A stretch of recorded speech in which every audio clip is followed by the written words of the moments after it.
I remember my grandma's favorite story was about how everything cost 2 cents when she was young.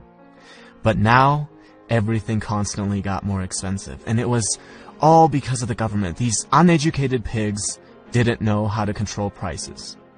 And when I was privileged enough to hear the story, her complaining would last for hours and hours. And that's exactly what reactive people do. They always focus on the things that they cannot control. It's not possible that a concept like inflation would exist. And if it did, it's impossible that they wouldn't know about it. On the other hand, proactive people realize, look, even if my complaining were completely objective, it doesn't help me. So I'm going to focus on what I can control. If a proactive person owns a business where he sells a product, instead of focusing on how people these days don't appreciate good products anymore and how the government has horrible regulations, he focuses on how can I improve my product so my customers can't live without it. Do you realize how much responsibility, how much dedication, how much hard work comes along with asking that question? And what do you think our effort-minimizing brain is going to pick as default? And that is exactly why most people focus on the things that they cannot control rather than focusing on the things that they can.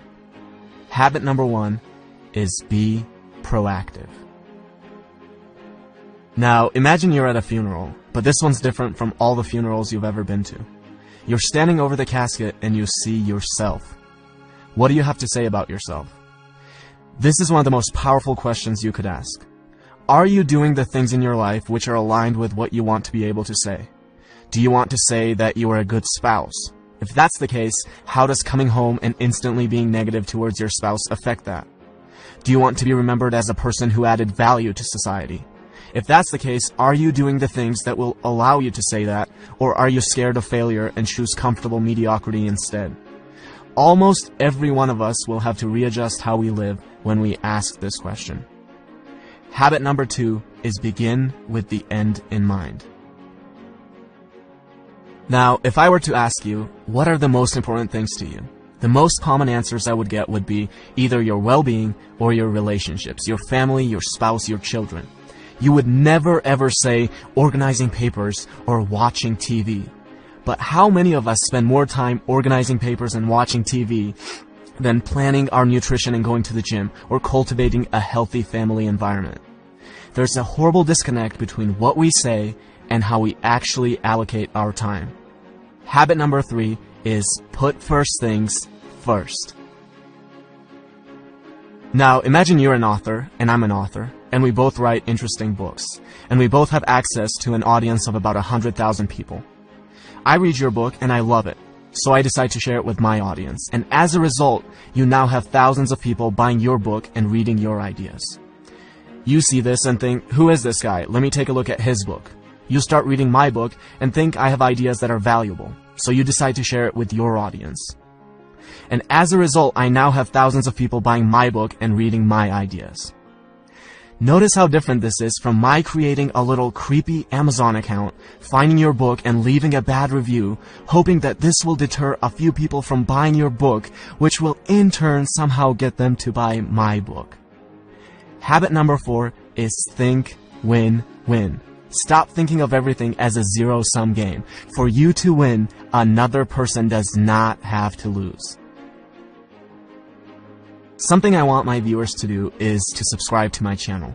But you will never hear me say, well, I worked really hard, guys. I dedicated so many hours to this. Please subscribe. Look, who cares if I worked hard? Who cares if I've spent days creating this video? The real questions are, does it offer value to you? And why should you dedicate your time to subscribing when you could be doing anything else that you want? Habit number 5 is something that I try to use every single day with every interaction that I have and with every comment that I reply to, and it is this: seek first to understand, then to be understood. Now, imagine there are 2 people and a tree with 5 apples on it. They're both too short to reach the apples, but if one of them sits on the other's shoulders, he can reach all 5 of the apples. This is called synergy. The whole is greater than the sum of its parts. Now, I'll be the first one to admit that you can't achieve this with everyone, but you should always be looking for opportunities to create synergy. with every synergistic opportunity you create, you can gather many more apples than you otherwise would by yourself. Habit number 6 is synergize. A man has been trying to cut down a tree for hours, and after a while his neighbor can't take it anymore, goes over and says, "You know, if you sharpen the saw, you'll be able to cut it down faster."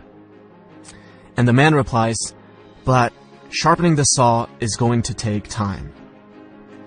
Now, we might laugh at this story, but we do the same thing all the time. We can't find 30 minutes a day, 4 times a week, to go to the gym. Our health deteriorates to a point where we're physically incapable of being effective. We can't read a book for 15 minutes a day and mentally stimulate ourselves. No, these things take too much time. And then we have the audacity to ask for little tips and tricks on how to be effective. It's like telling your engineer, "Don't worry about the foundation. Where can we get the magic bricks that will float in the air?" Habit number 7 is sharpen the saw. And these are the 7 habits of highly effective people by Stephen Covey.